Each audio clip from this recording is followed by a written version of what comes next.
With the sound of the key turning in the front door, my ears perked up sharply, and my heart began to race wildly. The door creaked open, and he stepped inside the house. I even knew if I counted to 3, I'd hear the thud of it closing behind him. I started counting. 1, 2, and right on 3, the door slammed shut, just as expected. A few moments later came the sound of his bedroom door opening. The instant it clicked closed, I slipped out of my own room.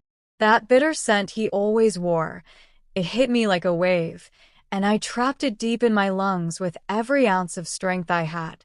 Then, in a ridiculous panic, I worried it might fade away, so I sucked in another breath, quick and desperate. One of the deepest agonies a person can endure in this world is unrequited love. It's a profound torment that shreds your soul and mind to pieces, moment by excruciating moment.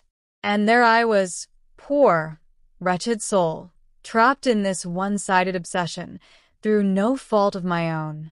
Because of it, I'd been humiliated beyond measure. Now, as I crept out like I did every night just to catch a whiff of his scent, I wouldn't even admit it to myself. Hell, I lied straight to my own heart.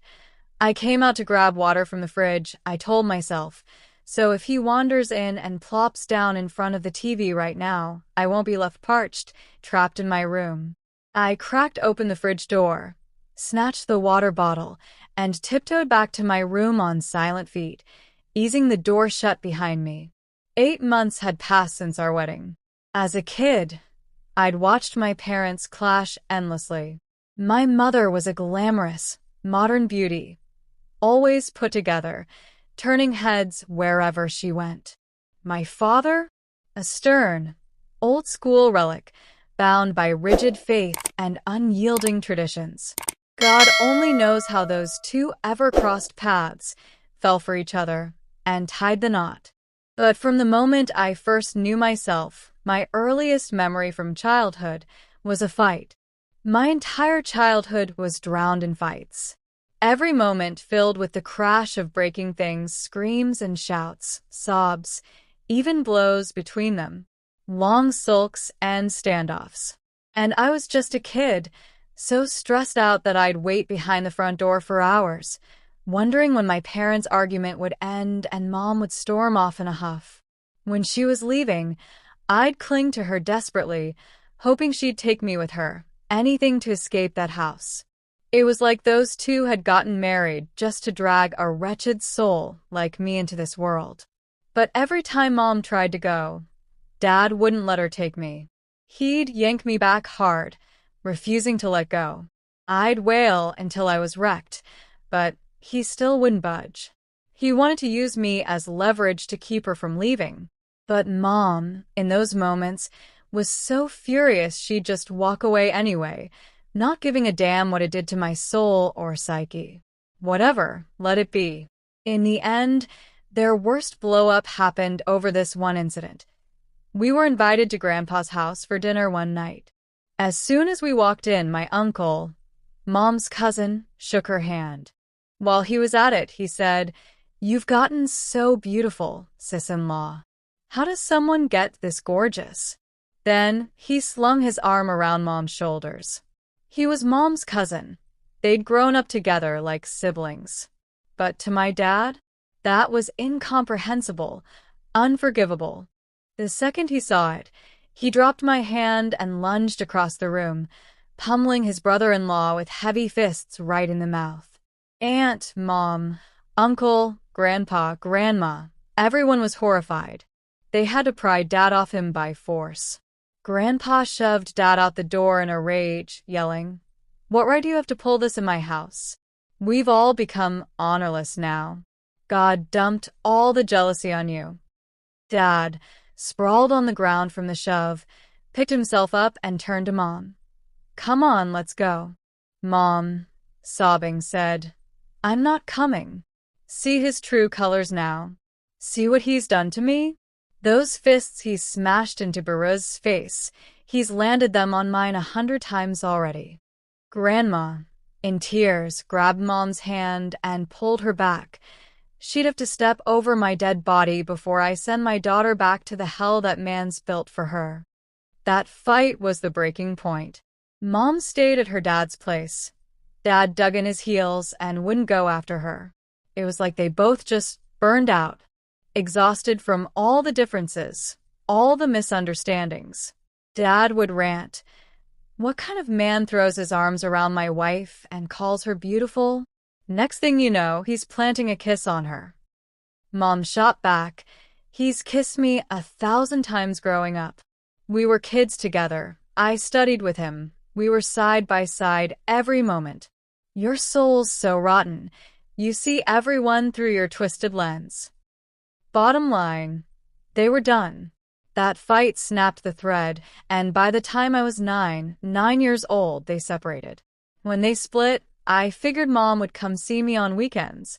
But I overheard from my aunt that Mom had gone to a therapist, and the therapist told her to put herself first.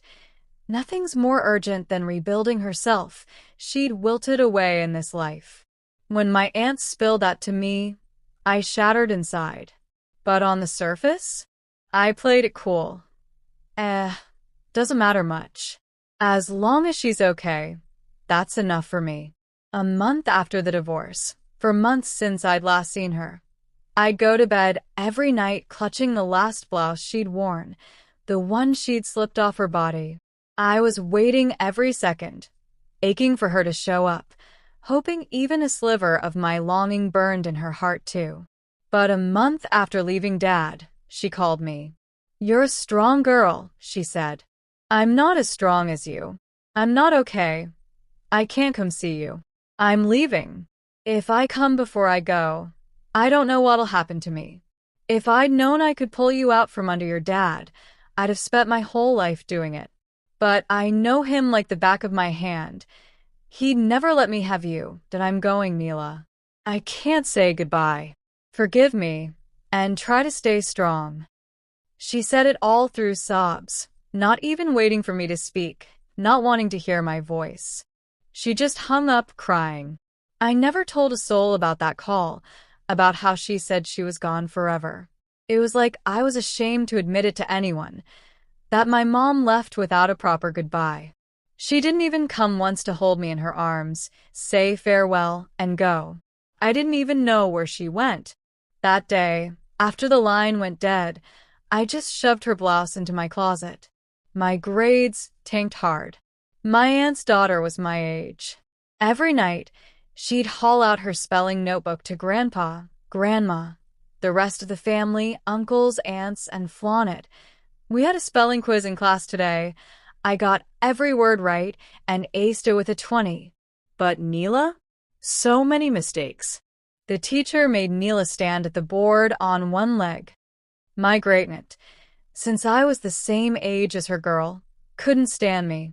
The next day, while I was watching TV, she stormed in, switched it off in a huff, and snapped. "Get up. Go study. You're idle from morning to night.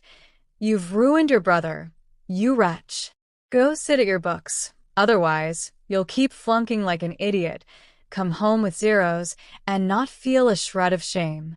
My little aunt, Zara, who was so kind, rushed over, grabbed my hand, and turned to her sister Sadaya. "What are you doing to her?" "You drill your daughter on spelling 100 times. Of course, she gets a 20. Who's gonna practice with this poor kid? Mom? Dad? The girl sleeps all night and grinds her teeth 100 times over. Your daughter's got no one else to compete with. She's pitting herself against this one. Why does she drag out her notebook every night anyway?" Aunt Sadaya snapped back in anger. "Everything we suffer is because of you. You dragged your little devil friend into this family, and this is the result." Amid their bickering, I slipped quietly back to my room. I quickly unpacked my bag before the argument could escalate further. 3rd grade was the worst year of my life. Stress and anxiety wouldn't let me memorize multiplication tables or spellings. My spelling was terrible. No one in that family liked me, except a bit from Aunt Zara, but even she, her husband barely let her come over. Aunt Zara wanted to learn hairdressing, even though in this family that kind of thing was total taboo, forbidden. She cried buckets until Grandpa finally relented and let Zara go learn it, but on the condition that Dad drive her there and back.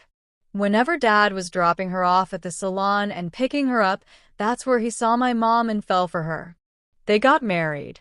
That's why everyone told Zara, "You caused this marriage.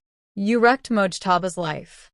My aunt had a big salon in the city, and overall, Mom's side had good money. So much so that when Mom left, she didn't take her dowry or ask for more, just left it all and went. Dad, despite Mom, remarried super quick. Less than a year after the divorce, he married a woman named Rogia, one of his distant relatives, a virgin girl, about 5 or 6 years younger than Mom. She was the complete opposite of my mother. Modest, head down, quiet, from the village. Meaning, from Dad's far-off rural family, he'd gone to the village to propose. Apparently, village girls were easy to marry off, so they gave him a daughter-in-law despite me being there. Dad moved into the same house with Mom's dowry and started his new life, but he didn't take me with him. He said he wanted a proper life this time, to start everything from scratch.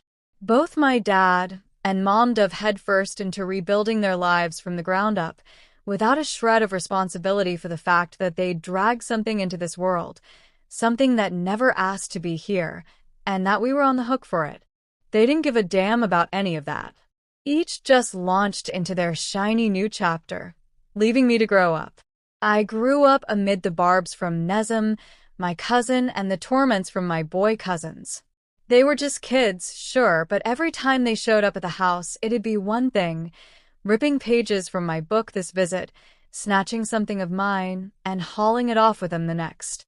In the end, I was raised by my grandparents.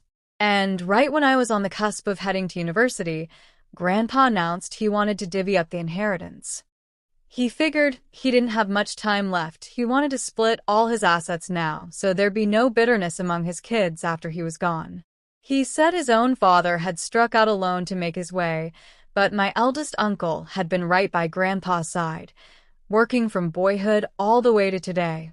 "It's not fair," he declared, "that my oldest son, who's toiled with me since he was a kid and has nothing in his own name, gets the same cut as my son Mojtaba. This isn't halal, not by a long shot. I'll give Reza, my eldest, his due for all that work and sweat.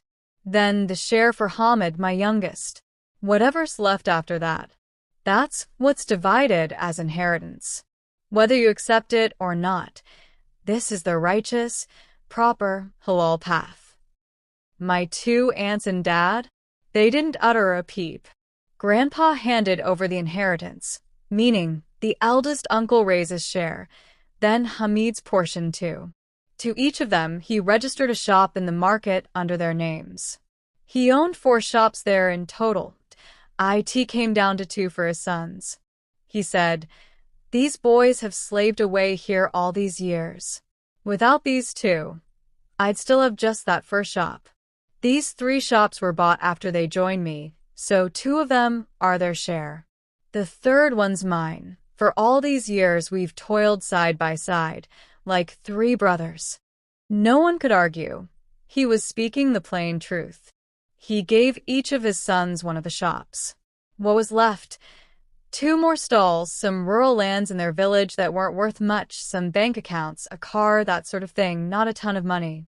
And one last thing, the house he lived in. That house was one of Grandpa's most valuable assets, a prime spot in the city. Huge square footage, an introverted 3-sided villa with a fountain, multiple courtyards, tons of rooms. Dozens of engineers had sent him resumes or billion-dollar contract proposals to let them turn it into a tower. The land could be zoned commercial, all that jazz. But Grandpa wouldn't budge. Even though he could have pocketed a fortune from it, he refused. My great-grandfather lived in this house, then my grandfather, then me with my kids. After me. On my birthday night, he said he wanted his grandkids to live here. He turned, looked at Sabhan. Uncle raised his son and said, God willing, this very month, Sabhan and Neela will marry, and half the house goes to Neela's name, the other half to Sabhan's, because he's my eldest grandson, my male heir. I want to give this to 2 of my grandkids. That's when the protests erupted for the first time. I sat in absolute silence. Everyone objected. Why give away our share?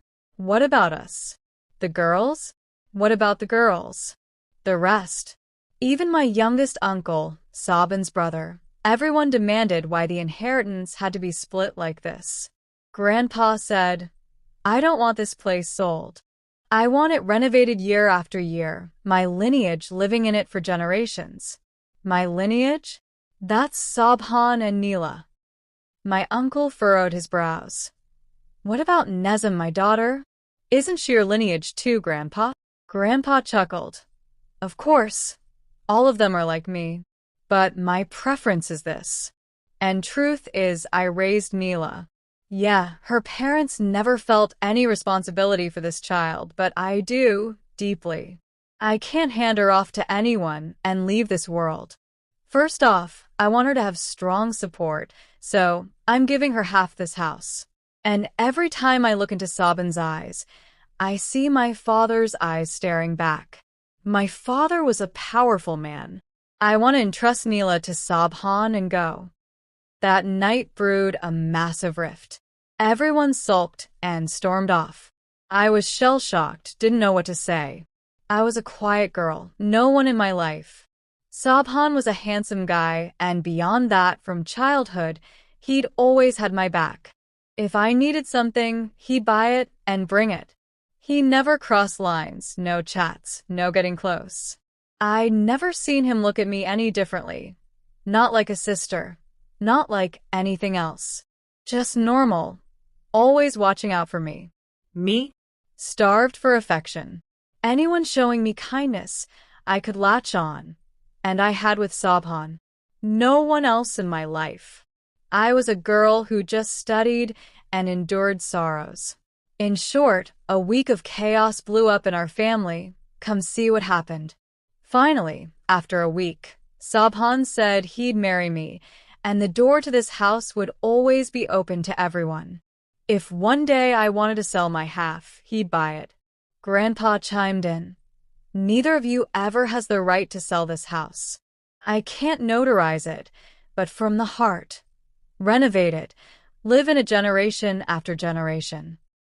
Sabhan was trying to smooth things over because it wasn't pocket change he was getting his hands on. He said the doors open to all. This is everyone's house. It's just in our names for show. Let's move on, no grudges. So he could snag the full 3 shares in his name ASAP. But the others were sharper than Sabhan. None accepted, and a deep bitterness settled between the families. The only one who didn't object, who said nothing. My dad. Everyone else was against it. Even Sabin's dad, Uncle Reza, said, Grandpa, this isn't right. Why give the house just to 2 grandkids? What about the rest? Oh, and this too. Dad had 3 kids from his marriage, 2 girls and a boy. All little ones. I'd never even been to their house, no connection with them.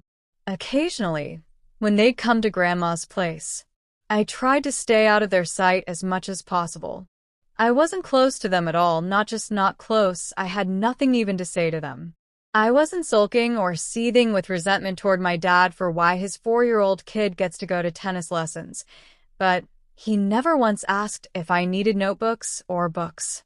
Anyway, whatever it was, Grandpa rushed to get Sabhan and me engaged. We got engaged without even talking to each other, without getting to know one another or anything like that. We just got engaged. And after the engagement, before any deed could be transferred to our names, the fights escalated so much that Grandpa couldn't do it. He said, For now, I won't put it in their names. I'll live here myself. All of you, get out of my sight. You only care about my inheritance. You never loved me, he added. Everyone sulked and left for 2 or 3 days, but then they all gathered back in the house. sucking up to Grandpa to sweet-talk him into putting the inheritance in their own names, and that sort of thing. I was engaged to Sabhan and living in that house, Grandpa's house. Still, Sabhan had no connection with me, I mean no sexual relationship. Until one morning at 7 a.m., Grandpa gently woke me from sleep. My marriage certificate had just arrived, the official one after the engagement. He woke me and said, "Get up, let's go." I had no idea where we were headed. We got in his car, an old Benz he couldn't bear to replace, and drove to the notary. No matter how much I begged him not to do it, he wouldn't listen. He quietly transferred 3 shares of the house to my name. "Don't tell anyone about this, not even Sabhan. 3 shares of this house are yours," he said, doing it all with his lawyer. "Now, if I die, I can go in peace. Those 3 shares are safe. The rest, they can do whatever they want with it." He said, "I wanted this house not to be sold, but now that I see it's going to be sold anyway when it does, take your 3 shares. You can live off them comfortably for the rest of your life. The rest, let them take it and do what they please." My goal wasn't for 3 shares to go to Sabhan. My goal was for Sabhan to take you. Grandpa loved Sabhan more than his own sons. He didn't love them as much as he loved him. In short, that day, he quietly transferred 3 shares of the house to my name, super fast. Then he said Sabhan had to come and throw a wedding. Imagine, I didn't really know Sabhan at all, and Sabhan didn't know me. We were set to have a wedding anyway.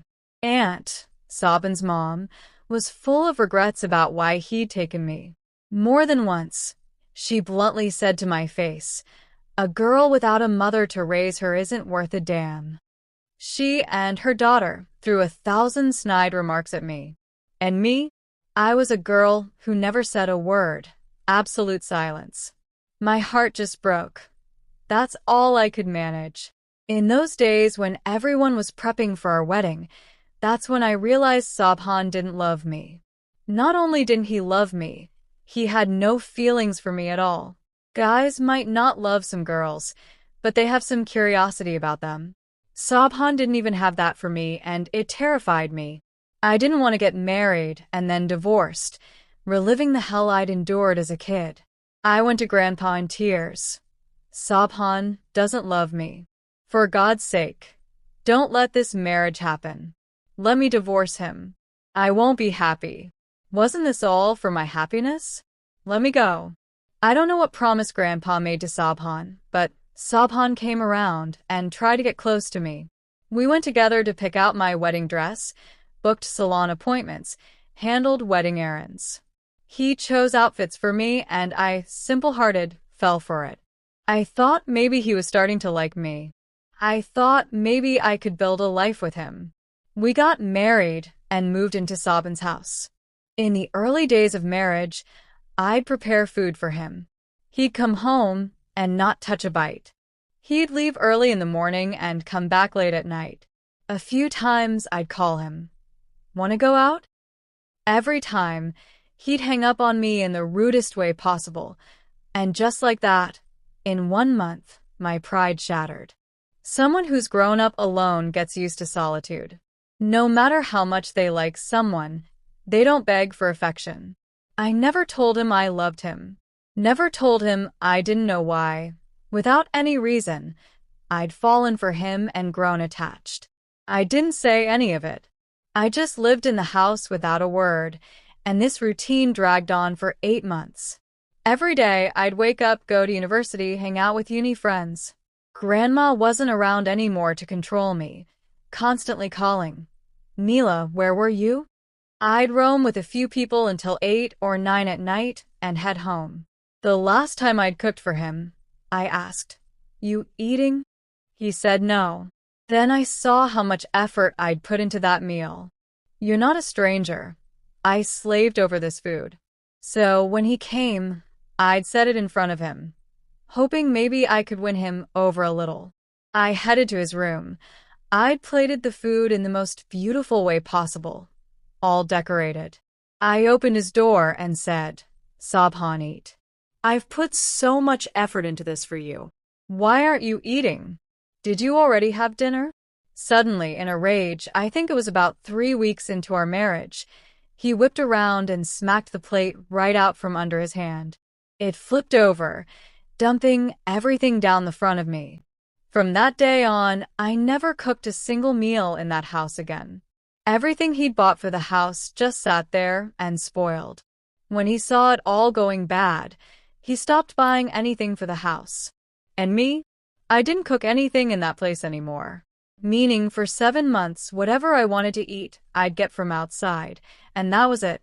My stomach was super sensitive, all messed up, but my pride wouldn't let me go into the kitchen and start cooking again. In short, it was a total misery fest. That's how I was scraping by. My grandparents were really old by then, living in their own house, and they weren't giving me much of a chance to come back. In their minds, they thought if they let me in too easy, I'd come running back, and after they died, where would I go? I'd be homeless. Better to let her think she has no shelter and cling to her husband. And my husband? I had no clue where he was from morning till night, where he went. Sometimes he'd come home at midnight, sometimes not even crash there at night. It was just me and myself. Some moments, my heart would ache so bad I'd cry. Other moments, I'd decide to tear the sky apart and conquer peaks of success. The morning after that night, I woke up at 7:30 a.m. I had to be at university by 9. Grandpa gave me money, not a ton, but he deposited into my card. I don't know why he did it. Sabin's situation was fine. They thought we were a real married couple. But whatever the reason, he'd wire me a sum every month, and I lived off that. Otherwise, Sabhan never gave me a dime. And I was too proud to go begging him for money. It was 7:30 in the morning. I woke up, brushed my hair, did my makeup, ironed my clothes. Once I was ready, I headed out. I took the bus to university so I wouldn't blow my cash on taxis. In front of the uni, I grabbed a donut. As I bit into it, I spotted my friend from afar. He waved her hair happily. She came over laughing. "Morning, Mila. I got a job." I sat on the bench. "Where?" She whipped out her phone quick. "Here, at this company." I set my resume. They accepted me. An engineering firm. They said they don't want me as an intern, meaning they'll teach me some stuff, but based on the resume I sent, I can start working right away. They'll pay me, but I'll learn a bunch there too. Don't you want to come? That was the first time the spark of working hit my mind. Before that, it hadn't even crossed my thoughts that I could work. I swallowed hard and said, "You mean, I come to work?" She glanced at the donut in my hand and said, "Your finances aren't exactly swimming in cash. Come on, come be independent already. How long do you think Sabin's gonna put up with this? Any day now, he's gonna sit you down and say we have to split up. Grandpa's not around. The house is in your name too. Go back to their place. You shouldn't have a job of your own. You shouldn't have your hand in your own pocket. How long till Grandpa dies and the inheritance gets divided?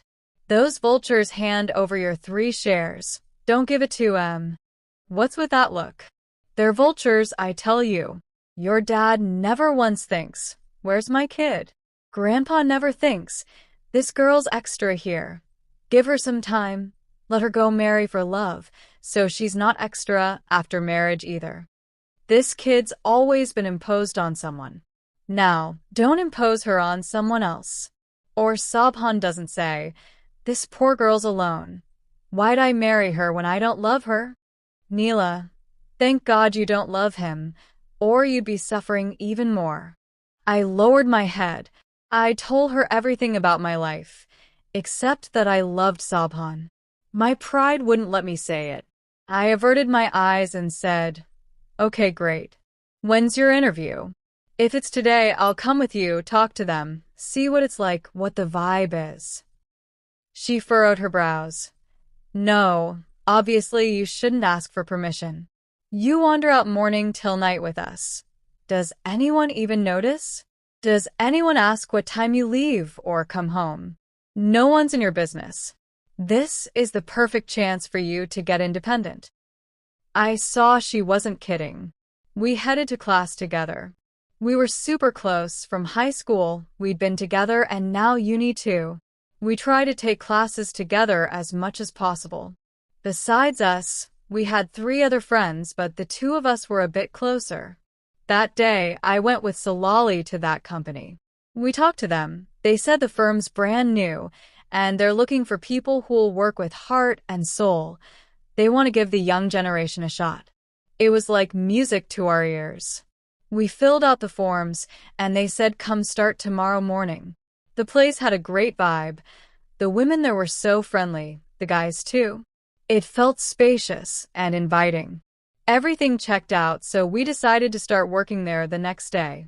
After that day, 'cause for the first time in our lives, we were going to be independent, land a job, we were buzzing with excitement. So much so that after leaving there, we said, we gotta celebrate today. It was 4 p.m. We made our way to this cafe on the street. It was one of those spots the rich folks hit up. We'd always pass by, just peeking in.